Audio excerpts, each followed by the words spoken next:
নমস্কার বন্ধুরা, সকলেই ভালো থাকুন। আজকে আমি মা লক্ষ্মীর অঘ্রাণ মাসের ব্রতকথা ও পাঁচালী পাঠ পড়ে শোনাচ্ছি। নিশ্চয়ই ভালো লাগবে। ভালো লাগলে দেখতে দেখতে লাইক, শেয়ার অ্যান্ড কমেন্টস করতে ভুলবেন না। আপনার বন্ধুরা, আমার বন্ধুরা সবাই ভালো থাকুন, সুস্থ থাকুন এবং মনস্কামনা পূর্ণ হোক। অঘ্রাণ মাসের ব্রতকথা। দীননাথের পালা। দীননাথ নামে ছিল এক দ্বিজ বর। বাল্যকালে পিতামাতা গেল লোকান্তর। দয়ালু ব্রাহ্মণ এক প্রতিবেশী ছিল। দীননাথে গৃহে আনি পালনও করিল। মাঠে মাঠে দীননাথ গোধন চড়ায়। গৃহেতে ফিরিয়া দিনু বাসি ভাত খায়। দেখিতে দেখিতে কিছুদিন কেটে গেল। বৃক্ষতলে বসি দিনু ভাবিতে লাগিল।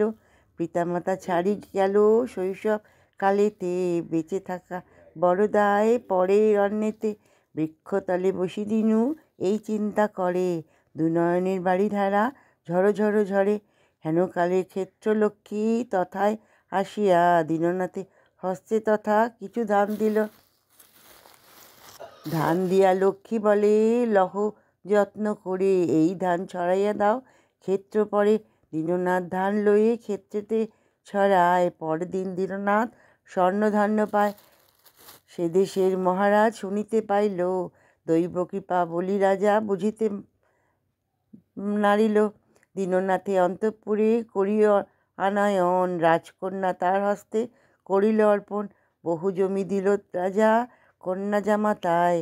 সুরমা প্রাসাদ এক বানাইয়া সায়। দীননাথ রাজা হইল লক্ষ্মীর কৃপায়। হরি হরি বলো সবে পালা হইল যায়। ইতি অঘ্রাণ মাসের ব্রতকথা সমাপ্ত। অঘ্রাণ মাসের ব্রতকথাটি আমি পাঁচালী আকারে পাঠ করে শোনালাম। আপনারা সবাই মন দিয়ে শুনে খুব খুশি হবেন, মনে আনন্দ নেবেন।